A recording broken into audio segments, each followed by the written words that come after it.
3.5 years ago, we moved into this building, and many people don't know this, but as we were coming in here, I wanted to do something with the building. I wanted to do a cleansing, if you will, an energetic cleansing of the building. And many of you know Carl and Ortrune Franklin. And I said, hey, would you come join me and do a little something where we could kind of clean out the space because it had been vacant for 3.5 or 4 years. And so they came over, and the three of us came into the building, and we sat up down. We were walking around the building, and they were kind of feeling around things. And we wound up going downstairs, and we found a super cozy spot. And they kind of sit down, and they start tuning in to what's going on. And so Carl is doing what Carl does, and he's feeling the energy and everything. And he's going like, yeah, got this. We're clearing out that. This is good. And I think we did some smudging and other things. But when he was in this process, all of a sudden he goes, oh, he goes, did you know this building sits on tribal land? I said, no. He goes, oh, yeah, it sits on tribal land. And I said, wow, that's fascinating. And he said, the ancestors are here. And I said, really? And he said, yeah.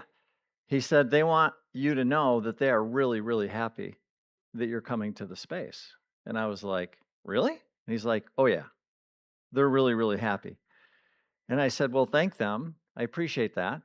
Um, and so we finished up the little ceremony that we did and everything else like that. But what happened was that has always sat with me because I know nothing about that history, nothing about that history. And so in the back of my mind, I said, I really, really would love to be able to understand more about that history. And so I just kind of threw that out into the ethers. And all of a sudden, about 6 months, Cheryl, who heard me talking about this, said, well, I know somebody that could possibly help you with that little request that you had. And I said, really? And she said, yeah, I know of our guest, who we're going to talk about in just a minute, Ron Yob, and he is the chairman of the Grand River Bands of the Ottawa Indians. And here's his information. And so it took a couple of back and forths and some emails. And to make a long story short, I'm going to have him come up here in just a minute, but Ron is with us this morning. And so I'm super, super excited. And we're going to be doing kind of a little bit different of a service. We're going to be doing an interview type of a thing with Ron this morning. But I want to talk about Ron from a little bit of research I did because now I'm curious and now I want to learn, right? So I'm like, oh man, tell me all about it. And so I just want to share this with you from my little interview, my little process of going through and learning a little bit about Ron this morning. Ron has served as the chairman of the Grand River Bands of Ottawa Indians for over 3 decades. He's a 7th generation descendant of chiefs, and I'm going to goof this up, but I'm going to try and say it. Is it Maish Kiaushi? Close enough? Okay. One of the Ottawa leaders connected with the 1855 Treaty of Detroit. Yeah, he's devoted decades to serving the Native youth, preserving the history of his people, and seeking federal recognition of the Grand River Bands. And one of the things that I understand is while the state of Michigan has recognized the tribe, the federal government has not. And it's a big deal for them to be recognized on a federal level. And so that has been a lot of his lifelong work. In addition to that, I've learned some other things. He earned a degree in education from Grand Valley State University. As I mentioned, much of his professional life has been involved helping the Native young people, including work with the Grand Rapids Public Schools. He's helped preserve and teach local Indigenous history. He's also helped in the city protect the ancestral sites and the burial places in Grand Rapids. And he's worked to maintain tribal community life and advocate for the federal recognition, like I had mentioned. He's actually even testified before the United States Senate about the tribe's history and the recognition effort. So his whole life has been dedicated to this. In 2025, he actually received the Grand Valley State University's Golden Olson Award, recognizing his contribution to preserving local history and giving voice to the communities often left out in the historical record. Won't you please join me in welcoming our new friend, Ron Yob. Welcome, Ron. Yeah, come on. Come. It's great to have you. I'm going to grab a couple of chairs. Yeah, you got it? Awesome. There we go. Well, again, first of all, thank you for coming this morning. We're just honored and thrilled to have you here. I do literally feel like a kid in a candy store. I have so many questions. I have so many questions. So, and I made notes, by the way, so don't forget and get off track. Um, so here's where I think I want to start with this. Many of us know that the Grand River is a part of the geography of our community, but what we may not understand are the people whose lives, culture, and spirituality have been connected to it for generations. And so, where I would love to have you begin is by telling us about the Grand River Band of the Ottawa Indians and who they are. Okay, Matt. Yep.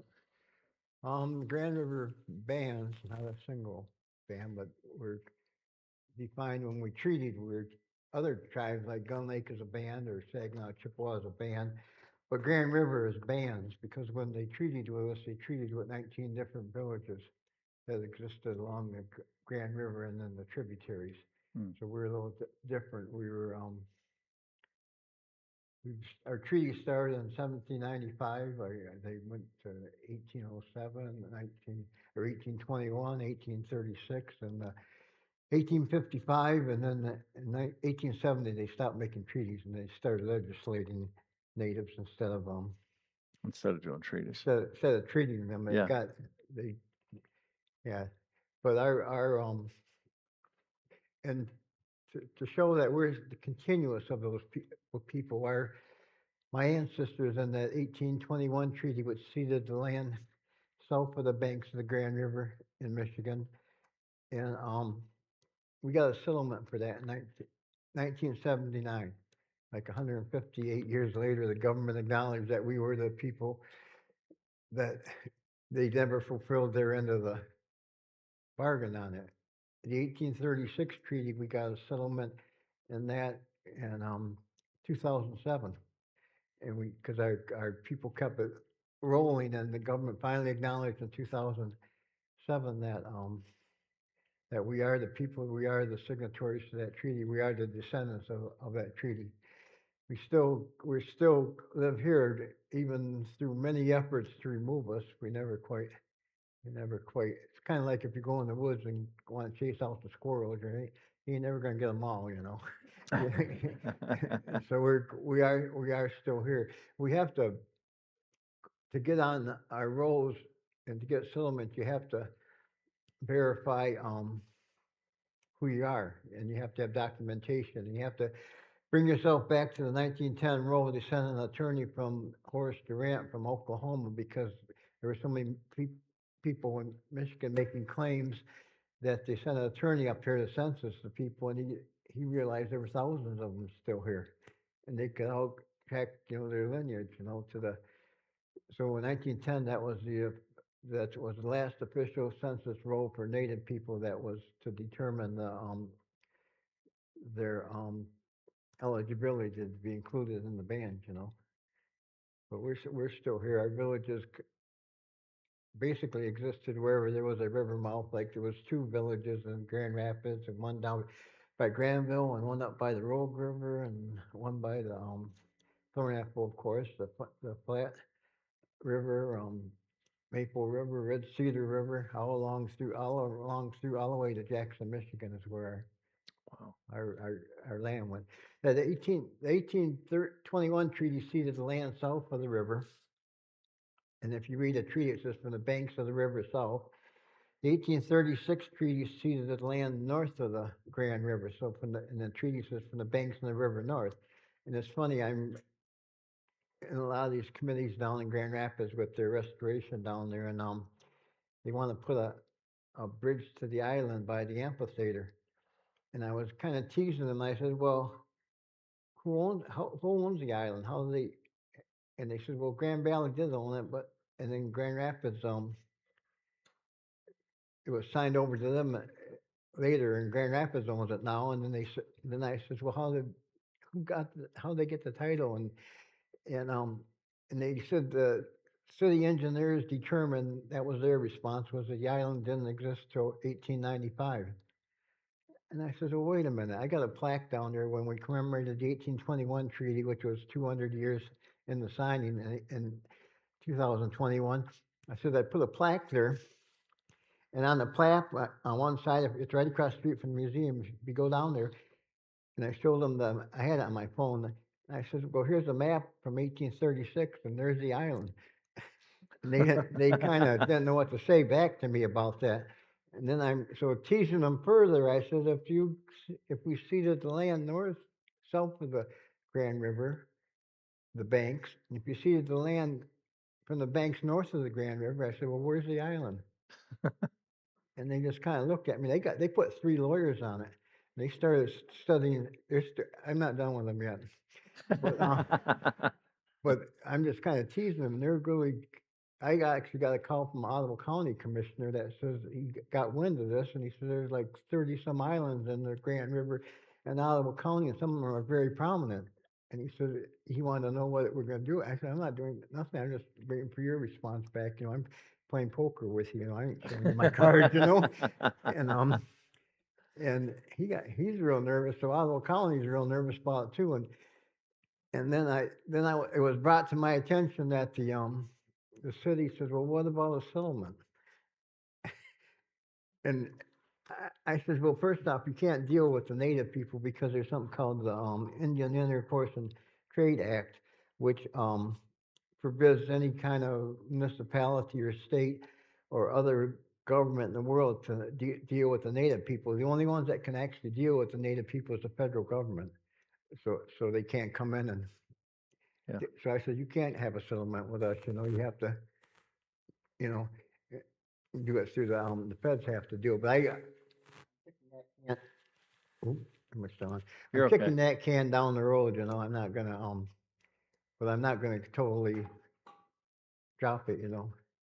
But one thing about the 1855 treaty was my great great great great grandfather was actually a signatory to that treaty, and it was signed at the Rapids in downtown Grand Rapids, approximately where like in front of the Ford Museum in that area. Mm. And so there's a great, great, great, great, and the number 5 would be a grandfather. He wasn't great; he was just a grandfather.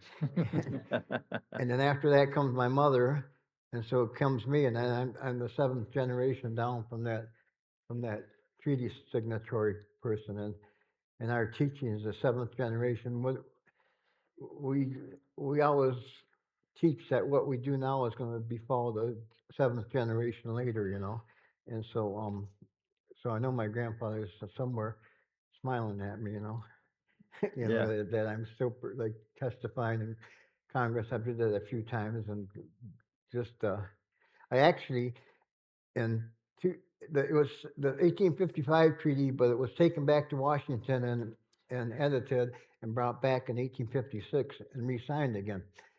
So it's called the 1855 treaty, but it was finalized in 1856. And in 2006, I was in Washington D.C. at the Native Museum there, and I seen a treaty in a display, and it said on the bottom, it said that all the treaties were at the National Archives, and the treaties will change periodically. So I thought, wait a minute, I shot right over to the National Archives and looked up the treaty, and sure enough, there was our treaty. So when I tried to get it in 2005, but I was spinning my wheels. Nobody would say no, but nobody would say yes. Mm. So then, so then I kept at it, and in um, 2006, um, I uh, I was in Washington D.C. and I made a packet with the treaty in it and a cover letter, and I went around to our different our senators, like Cookstra and Vern Ehlers at the time, and Debbie Stabenow, and oh god, the guy from Detroit. Now anyway, our other senator, and I dropped off a packet to each one of them. And when I got back on Thursday morning, the curator at the Ford Museum he says, I'm not sure who treated you. he shook. He said, "But I just got notice from the National Archives, and they're okay bringing that treaty to Grand Rapids for the 150-year anniversary." So I Wow. so I had it displayed at the Ford Museum for a month for. See, I'll tell you why I did it, but let me finish this part. I had it displayed at the Ford Museum for a month, and I did it for people to realize that the treaty was signed right in downtown Grand Rapids. I'm a living descendant of that treaty. Um, I did it for the legal people to show them. I did it for educators. I did it for the community, but most of all, I did it for the Native people in Grand Rapids because our people don't have a lot of role models, you know, and there's a lot of esteem that it just isn't there, you know, and I Yeah. continuously trying to do things to show them that they're important too. So I brought that treaty in there to show that their ancestors actually did sign a treaty here right in downtown Grand Rapids. That 1821 treaty, when we got our settlement, just coincidentally, the settlement finalized in 1976. And hang on, here's the teacher in me. Anyone know who's was president in 1976? Ford? Yeah, it was Ford. Gerald Ford. He's the one that signed the official release of the settlement monies. So Wow. just coincidentally, I have a packet of letters, original letters from him to our to our tribe, you know, um, that were sent to us. You know, not they're not copies. They're right. I got them right in my hand or at my home. You know, the kids I started talking about, and I think I'm way off script already, but I don't No, know if you go. want me. You're good. You're doing great. You're doing great. Well, two things. In 1973, there was something called the 72, I guess. It was the Indian Education Act. It was um, passed in Washington, and what it did was allow the Native people to have a say over the education of their children. Well, previous to that time, my mother, for example, my uncle, were taken away to boarding school. They were taken up to Harbor Springs. They just knocked on their door and says, "You're coming with us." Now I can imagine you guys, if your children or grandchildren about 4 or 5 years old, and someone knocked on their door and says, "You don't got no choice in this matter. You're coming with us." And they took them close to 200 miles away and just put them in another school. And at that time, of course, my mother didn't talk any English at all, and neither could my uncle. And they went up there and totally. I liken it to a computer. When you buy a computer, you get a computer and there's an operating system on it to keep that computer alive. But sports people put sports stuff in there. Accountants will put business stuff in there. Music people will put music stuff. So each computer gets developed right. Well, these kids, when they went up there, they're like blank computers. And all of a sudden, they weren't being taught by their aunties and uncles and grandmas and grandpas. They were taught by a whole different culture, you know. And then when they came home, it caused a lot of trouble. They didn't know oops, they didn't know the ways of the their tribal people. And so, and then all of a sudden, what it did was it created mistrust in the dominant culture. You know, whether it be governmental things or educational things or things like that. And they got to a point where they didn't care if their kids went to school. My mother in the 1950s, she went into boarding school in 1929. Um, in the 1950s, we actually in our house had drills to go hide. And if anybody important come to the door, we had to run and hide. And we lived on the west side of Grand Rapids. And fortunately, the place we lived in was a bootlegger's house. And if you went in the downstairs bedroom and you slid the wall a little bit, you could sneak in there. And there was a ladder that went up to this little hidden room up there, and we'd have to run up there, you know. And we had actual drills. No one ever came. They stopped doing it in the 1930s, taking kids away, but that trauma still existed in her Wow. years later, you know, that her children were going to be taken away. Um, well, anyway, they had all these kids in Grand Rapids that weren't going to school. They weren't. Nobody. They didn't really care, you know, and their parents weren't forcing them. But when they did the Indian Education Act, my mother and three other women, they went around. They went to Grand Rapids public schools and asked them if they could apply for that grant. said, well, we don't know if there's any even native people. Am I doing something? No, we're gonna get you another mic in just a second. He's working on it, but it's still working for right now. There you go. Okay, There we go. maybe got There we go. probably stuck in the beard, but but the Grand Rapids Public Schools said they didn't know of any native kids in Grand Rapids. The only demographics they had in Grand Rapids at the time were you were either black or you were white. So what happened was my mother and these other three women, they physically went from school to school and went across the attendance rolls. And in the elementary school, they actually went classroom to classroom and got the looked at kids identifiable. Then they researched them. Okay, can you still hear me? There we go. Yeah. Sound a little bassier in here. But they went in the schools and in short, is what they did. They established a count of children, and they found there were over 600 Native kids in the Grand Rapids schools. Wow. And so they applied for the grant, and in 1974 they received the grant from the federal government, and it's still running to this day, you know. But in fact, my mother, if you ever, do you know where the Children's Museum is downtown? Yeah. Behind the Children's Museum, there's like a little tunnel there, that's the service tunnel for the back of the buildings on the Division of Monroe. But if you go in that tunnel, there's a mural there, and that's a mural of my mother, of my mother's life in there, you know. But anyway, these kids, they did that, they got that grant, and then they come up to me and wanted me to, they knew I was in school. See, one good thing about the boarding schools is my mother was turned into a Catholic because it was Holy Child, so it's a Catholic boarding school. And so she made it a point that I would go through parochial schools and Catholic Central, you know, before and they, if nothing else, in Catholic Central, you either had to be rich, holy, or smart. And I wasn't rich, and I sure wasn't holy, but I was smart. And when I got out, college was just nothing, you know. But anyway, these when I was getting out of school, these Native women, these old women come up to me and they says, we want you to start a program for our kids that are on the streets.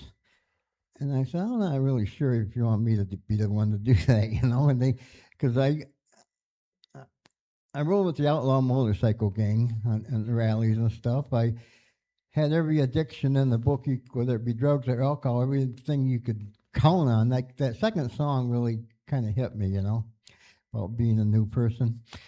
But and I said, I'm not really sure if you want me to be and these are older women, right? And I found out one thing about women.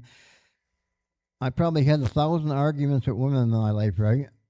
And I've never won one, you know. So I had to do this, you know. And they were older Native women, and so they went and petitioned the school board to use that grant to provide for a classroom to bring these kids back into an educational setting. And to me, when they asked me for a group of Native people that disdain the public school system to actually ask me to work with their children, you know, that's like one of the biggest compliments you could ever have is would you help my child grow, you know? And so I started that school, and that was 1974 in September. And my first day of class, I actually rolled in on a Harley, and I had a lot more hair and a big long ponytail, you know, and I rolled into school, and on the first day, there was 10 or 12 kids. And on Tuesday, there was like 20, 25 kids. And then on Wednesday, there was 30, 35 kids. It just kept getting bigger, you know, because they were going out in the neighborhood telling their the other kids about their teacher, you know. And on that day, I kind of looked at them like I'm looking at you now, and when they were sitting there, and I could see hope in their eyes because they really wanted to be in an education system. They wanted to be smart too. Everybody wants to be smarter. And I'd sit there looking at them, and beyond the hope, when I looked at them, I could see in all their eyes, I could see like a little mirror. And what do you see when you see a mirror? You see yourself. So, but see, I was well educated, and I could get along, and I rolled with a bunch of tough guys, and that's why they wanted me, because I didn't take a whole lot of nothing from anybody, you know. I always tease people later when I'm around my kids. I says, "Oh yeah, they behave for me. I got a woodshed and a rubber hose. You know, they ain't gonna, they're not gonna, they're gonna behave for me."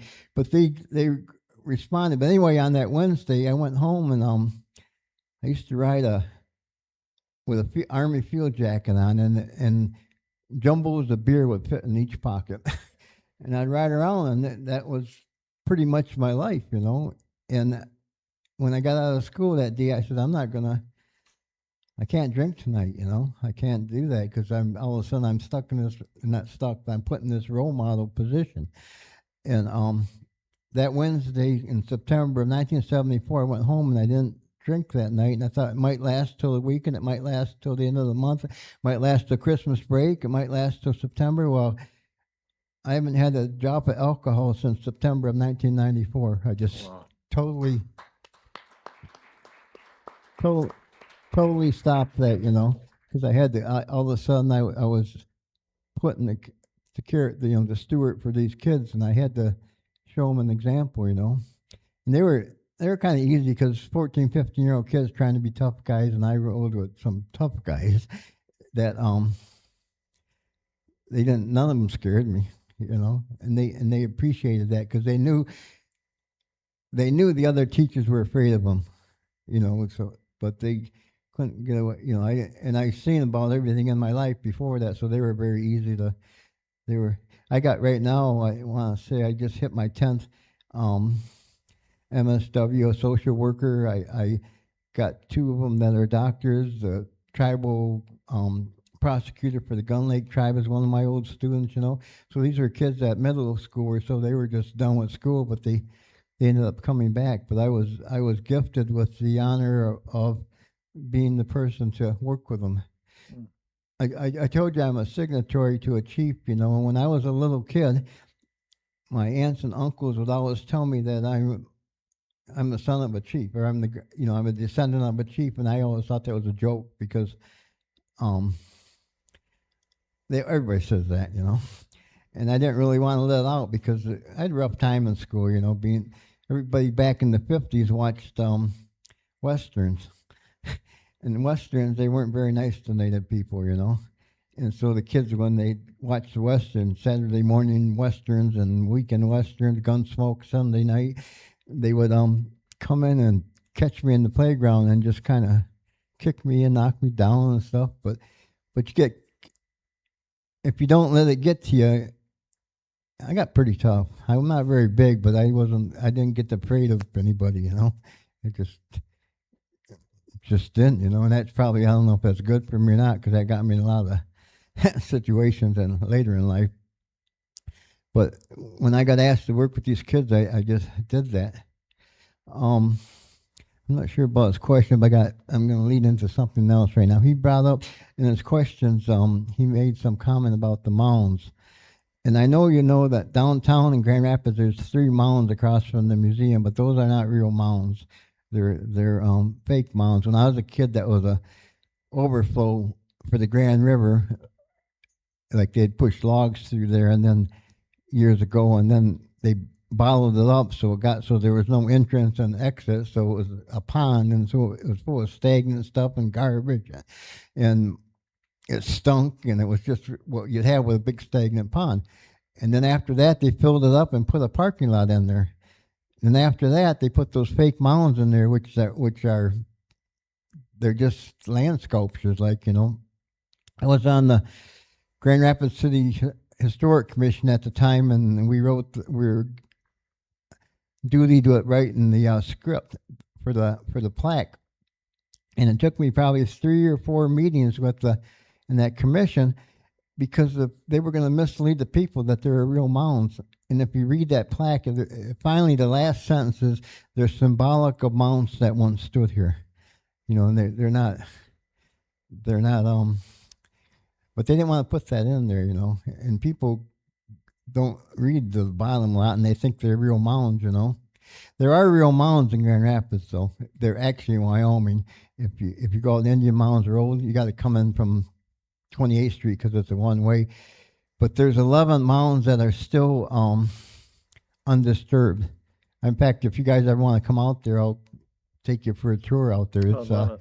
It's a really special place, you know. It's over the mountains are over 2,000 years old. They're undisturbed. They're what's interesting about them is the mountains downtown, for instance. I'll talk about them first. The mountains downtown. If you know Grand Rapids, Chicago Drive comes in like that. Walker comes in like that. Plainfield comes in here like that. Lake Drive will come in this way, and then it turns into Robinson Road, then it turns into Cascade Road, then it comes to Cascade Road, and it branches off and goes down to Whitneyville, and then it will actually go all the way to Hastings. You know, that's but those are Indian trails, you know, and they all lead to downtown Grand Rapids. They all come in diagonally, and they're not because most roads are east, west, north, south. And when they excavated the mounds in the 1850s down in Grand Rapids, they found the workers at night would bring buckets of silver to the local jeweler. It's still down there. It's a different people, probably descendants, but they bring buckets of silver, and they found copper from Ontario, not Michigan copper from Ontario, and they brought um, things from the silver come from the Southwest and the New Mexico, Arizona area. They brought pipe effigies from Florida that were determined to be from Florida. But what I'm getting at is over 2,000 years ago, that was the level of civilization that there were trade routes that went thousands of miles, you know, and but they tore all those mountains out, you know. But the ones that at the Indian Mountains Drive, and I'd love to take you there. I've taken hundreds of people out there. Um, uh, in the mid 1970s, they were gonna 74, 75. They were gonna the powers to be at the museum wanted to cut one of the mounds in two to show everybody what's inside them. And of course, the native people we weren't gonna let that happen. You know, and we actually, I was I was pretty active in the American Indian movement. I don't know if you know who that is, but that was a movement that came by after after it was formed in '68 when the civil rights movements were real active, you know. But I brought a bunch of friends in from Minnesota and Ohio and Wisconsin, and we sat in City Hall in that little tunnel on the front and drummed for 3 hours just to get everybody in the city commission meeting, get their blood moving, you know. and and they ended up forming a commission to protect those mounds. That anytime anything would come up in those mounds, we were called together, reconvened to mitigate what's going on, you know. And I'm still on that commission actually, but what I'm getting at is that my people actually chose me to work with their children, and when they put the commission had two city commissioners, two museum people, two people from the community at large, and two native people. Well, the native people in Grand Rapids wanted me to represent them in this. So beyond working to help the future generations, I was asked to protect the ancestors too, which to me is real extremely important because their spirit is still alive to us. You know, it's a strong place. You know, Yeah. um, Yeah. how can No, how you're good. So here, I think here's what we're gonna do.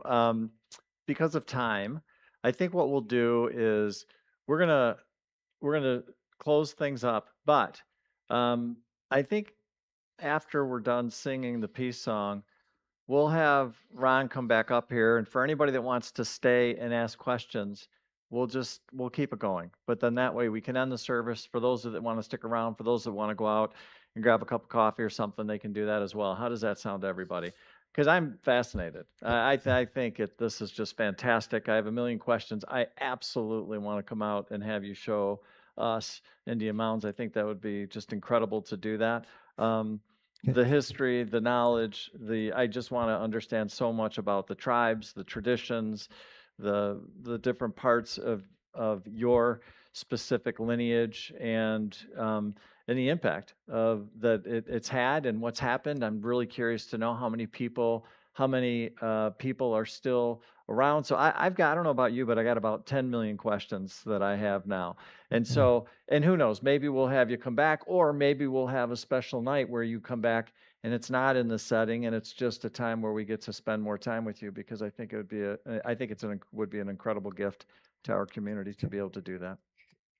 Can I tell one more quick Sure. story before? Yeah. I don't know if you guys got to go or you got a time thing, but I was saving this kind of for the end. There's a whole bunch in between part, but when I hear you talk about the spiritual reality of things around here, our people, not just in Grand Rapids, but all through Wisconsin, Ontario, Michigan, we have something that we call ghost suppers, and it's generally the last weekend of October or the first weekend of November, and at those suppers, like when our tribe does one, and we have all these pictures of people that have been Oh deceased, yeah. and there'll be it's about 100 pictures of people, and they have these suppers that weekend all over town at different locations.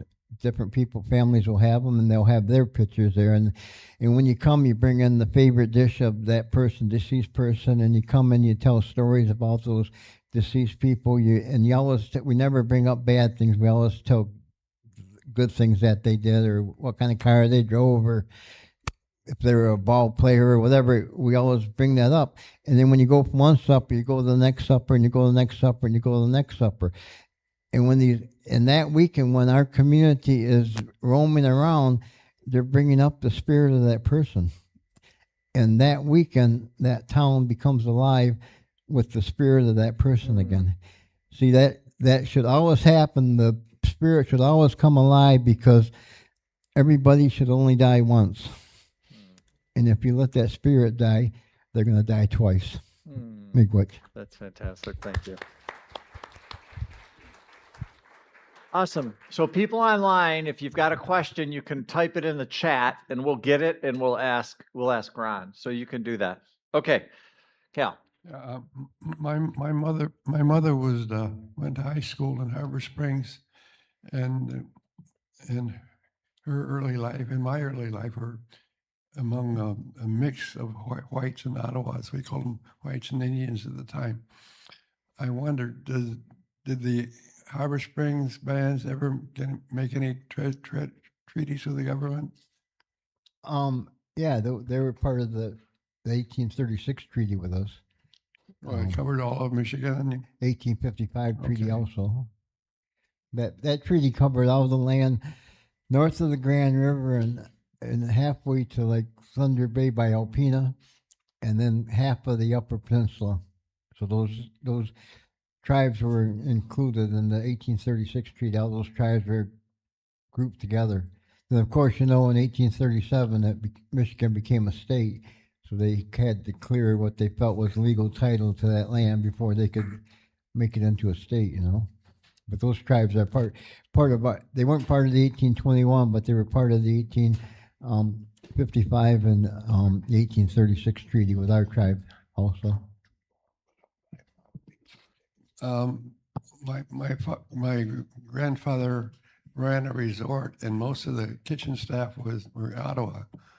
And the one day, one of the ladies told the other gals in the kitchens, crazy thing. But last night, my kids asked me, "Mommy, what's a wild Indian?" They thought that's pretty funny. Everybody did. They'd heard some Western story in school about wild Indians, and they said, "Oh, what's that?" I couldn't quite hear what your question.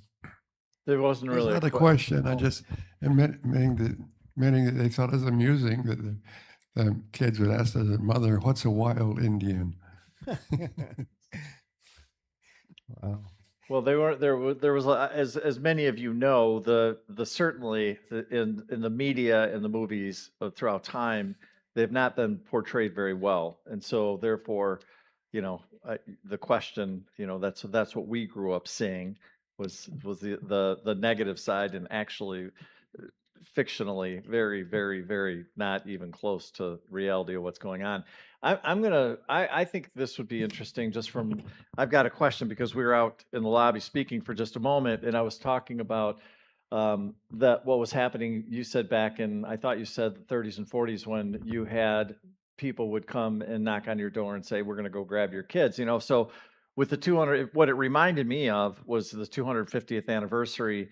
I went back and I was just doing a lot of historical stuff through World War II and everything. And of course, I've been to Amsterdam and I've been into the Anne Frank house, and that story is just an incredible story. But I mean, it's the same story. And then you were saying, and this is what I thought would be interesting to hear about, is you were saying that the grandparents and the parents were still suffering from the trauma of dealing with that. Could you talk about that for a little bit? Well, besides the Harbor Springs, which was a Catholic boarding school, there was also a boarding school in Mount Pleasant also. Then one over by Baraga in the Upper Peninsula. So there were several of them, and some of them were Christian schools, parochial schools, and some of them were government schools. But the kids, there was a lot of paranoia in them. They were kind of taught by their parents to be afraid of things, And I mean, it wasn't little things like getting caught smoking or coming in late or something. They were just, it really affected them. You could just see it in their word, the way they were. And then when you tweak someone to be You're fine. when you tweak someone to have that fear in them, that takes away from their whole being of the rest of their makeup, because all of a sudden they're afraid, they're timid, Constantly. yeah, they're scared. In Grand Rapids, right by the bathrooms at the Nogwin Park, there's a plaque down there, and it commemorates a pear orchard that existed one time down closer to the museum, but right in that little vicinity. And that was our tribe that cultivated that plum orchard, is all it was. And there were 3 circles of plums, probably about as big as this room, a little bit bigger, but there were 3 circles of plums of red, yellow, and blue plums.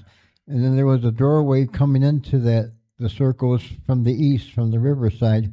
And in the middle was a wigwam. I'm not sure if you know what a wigwam is, but it's kind of like a hut house, kind of like cut a grapefruit in 2 and put it on the ground, only make it big. But in that inside that wigwam was a healing place for women. And when the women would have problems, or physical or mental or spiritual problems, they would go in there, and the other woman would come in and comfort them. They would talk to them about their experience and what, work with them, and they'd leave that place healing. Well, when the colonists come through, they wanted to erase the existence of the native people, and they burned the plum orchard down. They just wiped it right off the earth. Well, the city actually, I worked with, it took me probably 8-10 years, but I got them to actually put a plaque commemorating that down there. If you ever go down there, there's a plaque. And they allowed me to have, they said they wouldn't plant plums again. I didn't know if they'd even do a plaque, but they wouldn't plant plums again because plums in parks create problems. They bring in animals and insects, and they have droppings, and they don't put fruit in parks. But they conceded. They come back to me, and I thought the case was closed, but they come back to me and they agreed they can have 1 plum tree.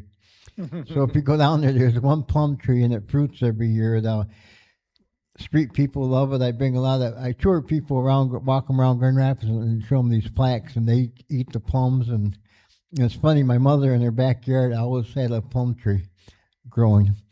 But how I got to thinking about that is he talked about the trauma of boarding school.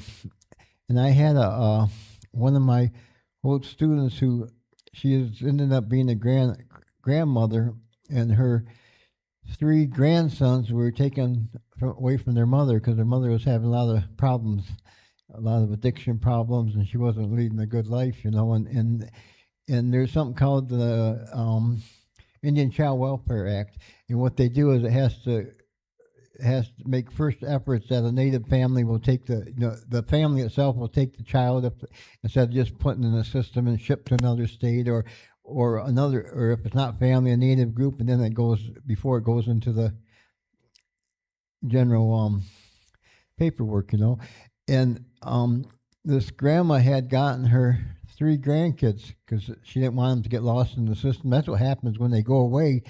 They don't. Sometimes they don't come back. And she had her 3 grandkids, and she called me up one night, and she was just crying, and that she had to bring them down to DHS, the Department of Human Services, to like interview them and examine them, see the progress and stuff. And she was so worried that when she brought them down there, if something didn't work out right, they were going to snatch them from her. And she wanted to ride down there because she didn't have a way there, and she didn't want to skip the appointment. Mhm. And I had an important meeting that next morning, and I couldn't take her, so I finally said, "You take the bus." And she said, "Yeah, we take the bus all the time." I said, "Well, how about if I bring you bus fare?" And she said, "Yeah, that would work. That would work." And I said, "Okay, I'm going to drive down the hill, and I'm going to bring you some money to get on the bus." And I went down the hill and went down there. She was just a basket case, She was just crying, and she was been up all night worrying about it, that, of course, when a parent cries or a grandparent, that bleeds off into the children too, and then their paranoia comes up, and it gets a situation that shouldn't even have to be there. But anyway, I told her about that plaque down there. I said, "Let's go for a ride, and I want to show you this plaque." And then I talked to her about the powers of healing there, And we went there. She was just even brought a tissue to wipe herself with and stuff. And I wrote the plaque, and one of the things I wrote on the plaque, the main lines on the plaque is "Come here in peace and exist on the harmony of the woman and leave on a healing path."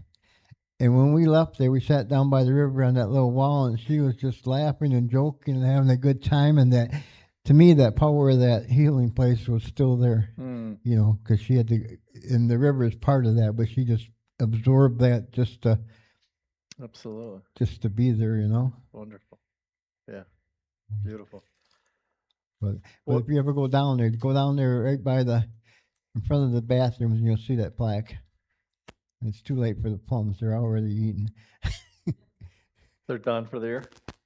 Or the, Well, everybody eats them. everybody eats them. I bring a lot of students. Calvin College has a summer program. And I bring their kids through there, and they all eat them. And then the street people live around there, and that's fresh fruit for them, And, Yeah. and that's That's right by Abewaben, right there? pardon? It's right by the park there in downtown? An Audubon Park. Not Abewaben. I Yeah, always goof Audubon up the Park. pronouncing. Yeah, it's right. It's right on that would be the south side of the park, right on the Yeah. edge of those mountains. Right, there's a little bathroom there, and it's right Mhm. right in front of the bathroom. There's a stone there, and then that plaque Plaque. on the side, and Awesome. the peach tree is right there. Great. Questions, other questions? Bill, can you get the mic from? Oh, there's one right there. There we go. Mike, when you opened your talk today, you talked about this being sacred land right in this area. I'd like to know specifically what type of activity and what this area involved around the Thornapple and the Cascade area. What went on back in those days around this area? Well, I would have to think logically if you just because I looked your church up on and I looked up on a what they call them surveyor's map. I'm lost for what they call them, but where Plat it map or? well, not a plat map, but where it shows the height of the land and Oh, yeah. A topography. topography map. Yes. And you guys are right on top of the hill. Yep. And historically, all our villages along the river and other tribes too is like in Plainfield, the village is on top of the hill. The other spots they always pick the highest spot, and it makes sense because of the floodplains and things like that. And I gotta think right where your church is sitting. There had to have been a village here because this is the peak right here. Mhm. And then that and what would happen there is you would be close to the river, and the river was like kind of a highway. You're close to Cascade Road, which Cascade Road was an Indian trail, so people came through here all the time. You know, they walked back. They walked back then, but they walked through here. There had to have been beyond that. If I imagine if you had any archaeological studies here, you'd find there were probably farms here. I haven't looked, but I bet you I kind of dig around in a lot of that stuff. If I get a chance, I'll kind of get more specific. Like I said, I got looked at a topographic map to start with, and but there's got to be more. I'll look. We in our office we got like boxes and boxes and boxes of historical documentation. We're going through that process with the federal government to reaffirm our status.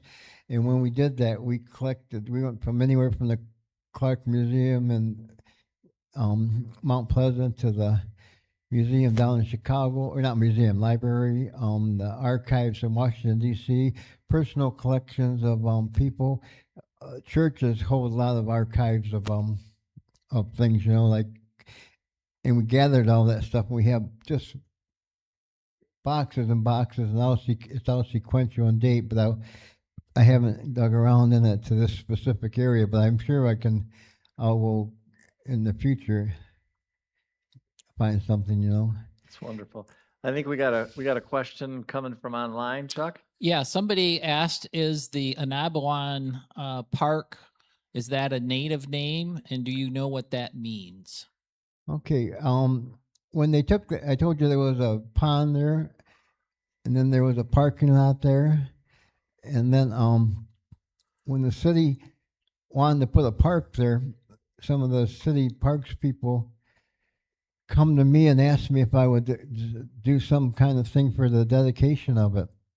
And so I went to 3 elders, 2 out of Muskegon and 1 in Grand Rapids, that were still very fluent. They didn't talk a whole lot of English, but they talked the native tongue real well. And I asked them if they could help me come up with a name, and they wanted to know what happened there and what was. And I said, well, at one time there was one of our villages there, and it was through our oral tradition. It was a place that people would come to, like if they're traveling the river, they would stop there for a couple 3 days and replenish themselves and get food and rest and stuff.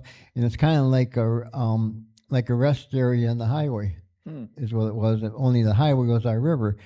And so I told these old gentlemen that, and they said, well, let us think about it for a few days.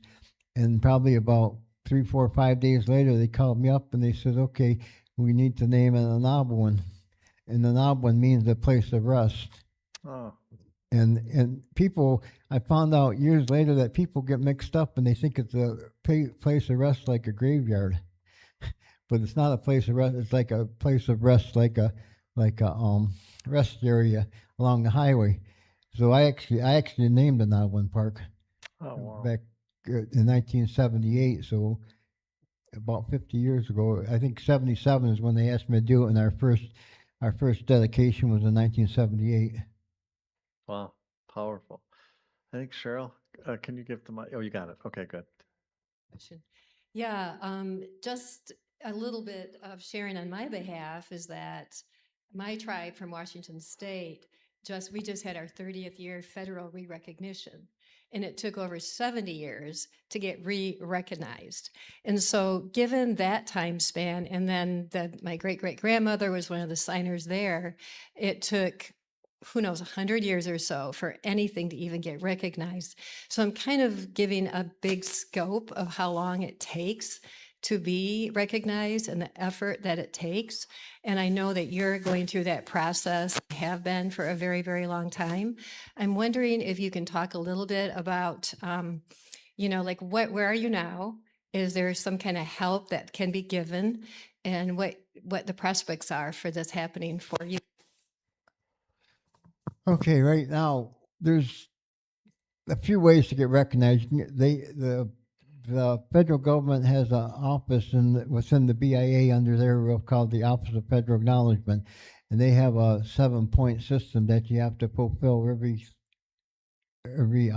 bullet of that you can provide evidence for everything.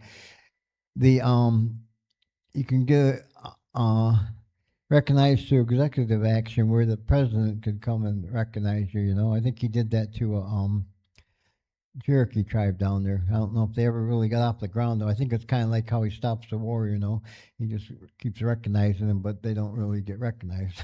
But then you could go through judicial action where you can take it to court. But probably about 15, 20 years ago, 3 tribes got together and they took it to court, and immediately they were denied, and they found little catches that, like, if you put a microscope on anything, you can find something wrong with it. So then they right away, because they threatened to take the court to government, the government's denied them, you know. And then the other way is through congressional action. The Grand Traverse tribe up by Peshabi Town by Northport, they submitted their Indian Reorganization Act was in 1934. That's when that was a federal law that came into being. We actually applied back then, but we were told the state would provide for us. But Grand Traverse applied in 1934, and they got their recognition in 1980. You know, I mean, they were just as recognized as they were in 1934 as they were in 80. The other, the Little River and the Pokagon and the Huron bands were recognized through federal legislation, so they were recognized congressionally. Gun Lake band went through the Office of Federal Acknowledgement. Now whenever a new administration comes in, we make it a point to go visit them and show them what we're doing and where we're at. And we went into Hillary Scoton's office and met with her, you know, and she did, like I think what your pastor did. She did a little diligence of exactly who are these people, you know. And so she did that and studied us before our meeting, and she was aware that all these other tribes got recognized, so we're not reinventing the wheel. And she asked us would you mind if I provided federal legislation for you? And right now we have a bill in Congress that's got, now this is really unheard of, but we got 5 Democrats and 5 Republicans that are co-sponsoring it. And I mean, how often do you get both sides to do that? One of the, Hillary Scoton is sponsoring it, and then the other the head sponsor is coincidentally John James, you know. And on the Senate side, we have both senators that are sponsoring a companion bill, which they already compared to make sure the language is exactly the same, so they don't have to rewrite either side and renegotiate it. But right now, we're kind of at a standstill, because right now in Washington, I don't know how to put it without being nice, but they're kind of at a standstill, you know. And there's not a whole lot of anything going on right now, and so we got to put faith in our legislators that when they keep saying they're working on it, and when the time everything lines up right, they'll put it through. But so we're kind of patiently waiting. I don't know if you remember the Kung Fu series years ago. Oh, yeah. David Carradine.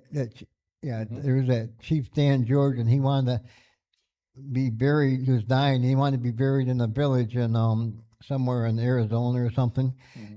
And he was walking there, and then the Kung Fu guy walked with him there, you know. And they got to the village, and there was a town right there, and there was a fountain right there in the middle where they got their water. And he went through all these arguments back and forth. He was too old to argue, but he brought it up, and then he pulled out some documentation that actually showed that was his village, you know. And then when they took it to a judge, they realized that the whole town belonged to him. And then they said, you should just give him a spot to be buried. And of course, the people didn't want him buried there. But then they finally conceded that, okay, you can be buried there. And then it was his time to.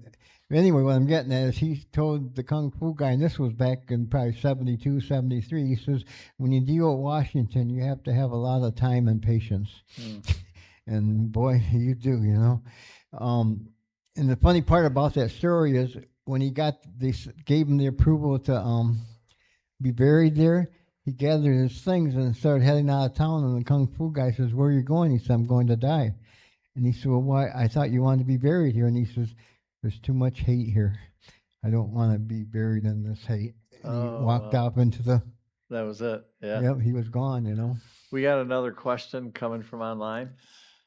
There's actually two. So there's one that's you could answer pretty quickly, and the second one's going to be a little bit more, take a little more explanation. But the first one is, are they still having the powwow this year in September on the Grand River?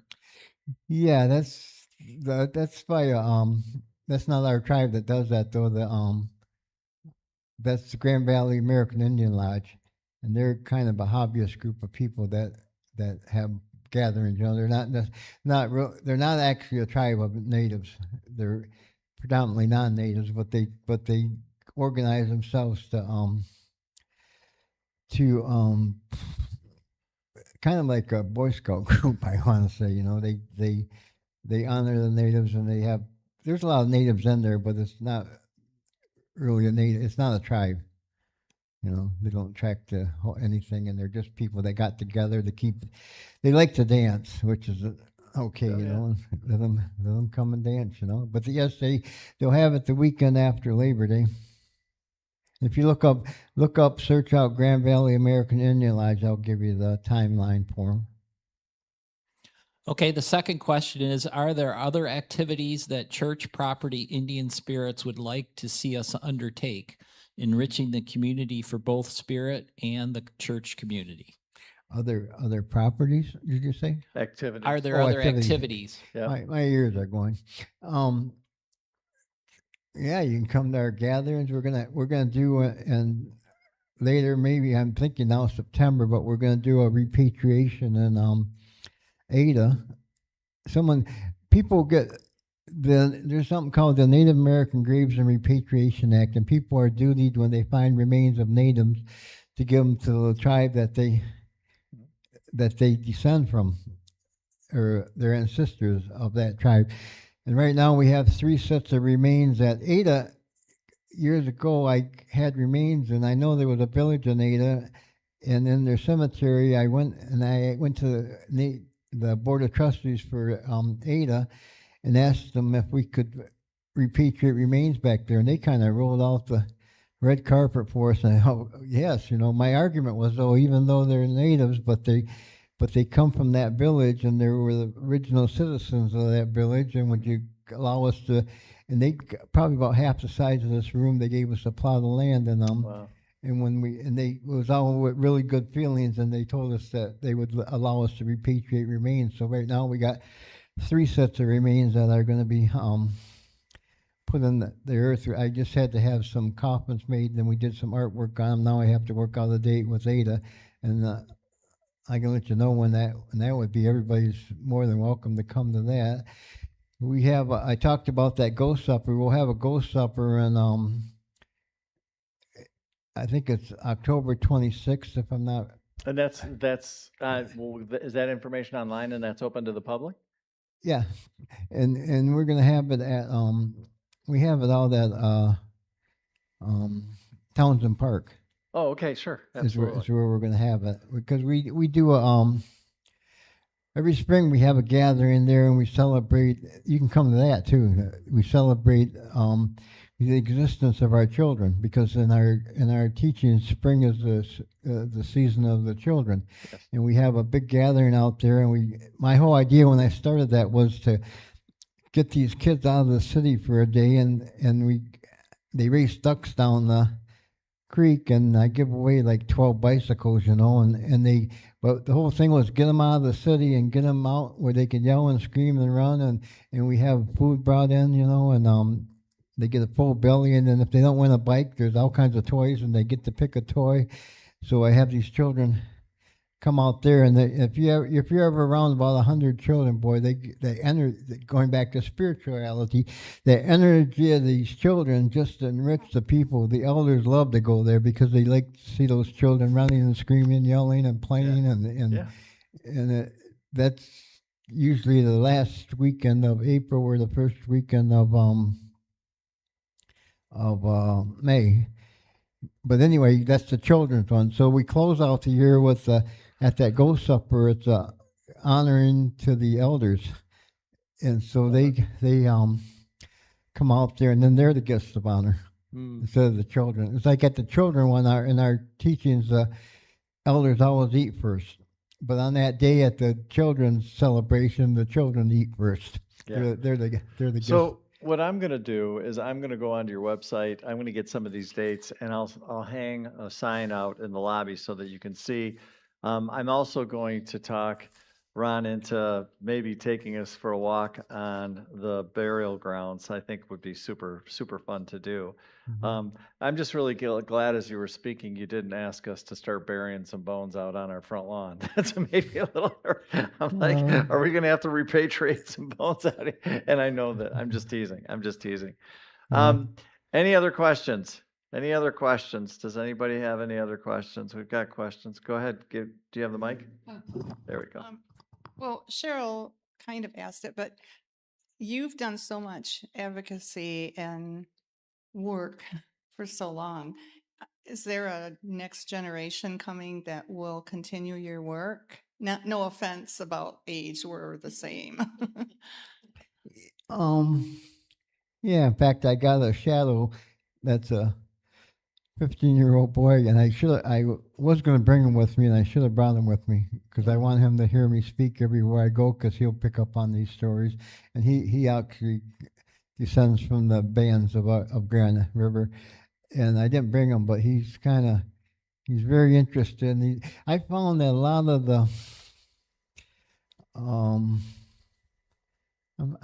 finding that a lot of the older people kind of lost their way, and then unless they have a like a empathy, or I'm not sure of the word, but unless they have a feeling towards intrusive or doing good, they start looking at. I want to say they get polluted by society, and it's so easy to do it. What's on television, what's on the news, and what's and competition they go through. But these younger kids don't, especially this one boy that's kind of attracting me. He doesn't even think that way. He does things because he thinks it's proper to do it, and that's his duty to do it.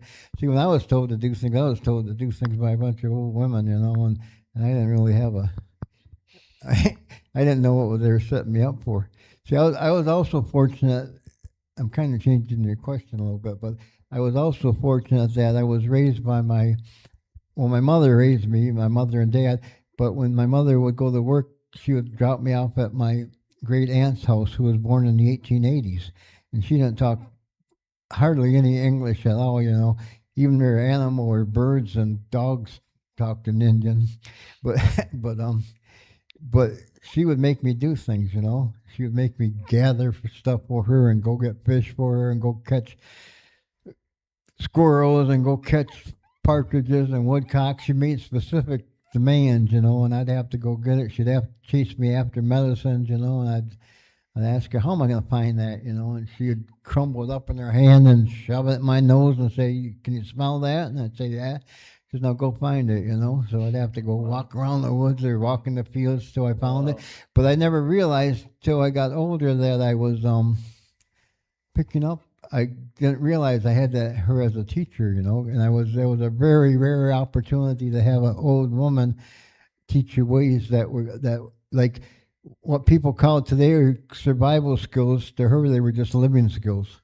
That's just the way she lived, and I got to be with her every day, and like she sent me off after baby woodchuck, and she didn't want a big one. She wanted a baby one. And I thought, what the heck, she wanted a baby one? But she knew I knew enough how to go find one. So I brought her a baby woodchuck, and then she ended up wanting it because she made a water drum out of it. And she wanted it out of a specific kind of animal for the hide, That's what she wanted. But she would send me after a specific fish. And I didn't realize at the time that she was actually teaching me how to diversify what I do. And as a little boy, I loved it because I got to go play in the woods all the time, and got to go chase things down, But I got, uh, but anyway, besides those things, there's just a lot of things that she taught me. People might call them superstitions today, but she just taught me certain ways that were special, I'm trying to, before I move on, I want to teach some of these younger kids that my kids at school know a lot of the stuff that my students. Mhm. And I was real fortunate because I was a teacher, right? So I was the epicenter of these kids for 30 years, and they, the change as they graduate, and other ones come and they graduate, and they were from all different families, and all their different families had different teachings. So then when they'd come to school, I allowed them to be themselves and have those teachings come out as they were special. They weren't Yeah. don't like most teachers won't allow them to talk about that stuff. I encouraged it, and so me being in the middle after 30 years, I got all these teachings from my kids. They all come in with little stories about stuff, or I don't know if I want to call them superstitions, but they had all different ways that Yeah. they dealt with things. And then I was lucky enough to be the one that got to absorb all that, over the years, That's beautiful. And then Beautiful. then you just kind of you don't you get put in that way, and then you just don't think about it. You just do it, it's just Well, it sounds like to me that this was part of your destiny, if you will. Like you were meant to be doing this, and you've done a wonderful job with it. And I think with that, I think we're going to wrap up here online. So for the people that have joined us online, thank you for being here. And to everybody that's here, Ron's going to stick around for a little bit if you've got any other questions. But there's definitely going to be a part two to this, and I don't know what the part two is going to look like, but we will definitely be doing something. maybe I can answer your question. She's got a whole Yeah, page. but I think you did. I think you did a fantastic job. I did. I had a bunch of questions for him, but I think it was. I just think it was perfect. I think that what happened today was just fantastic. I feel very honored and very privileged to have you join us today. I feel very blessed, and I feel like the gifts that you've shared with our community, and for us to now embrace that knowledge and that wisdom, and to take it with us moving forward, and to remember the heritage, I think is the most important thing, and to honor that. And so the way that we'll do that is by showing up and getting some stuff so that we can start attending some of the stuff. And I absolutely will be getting a hold of you because I think it would be super awesome to go out and walk on those mountains. I think I'm a runner, so I'm run out there. I've run hundreds of times, so I know exactly where it's at. But it would be awesome to spend some time out there with you as well. So, um, first of all, thank you so much for your time. What's that?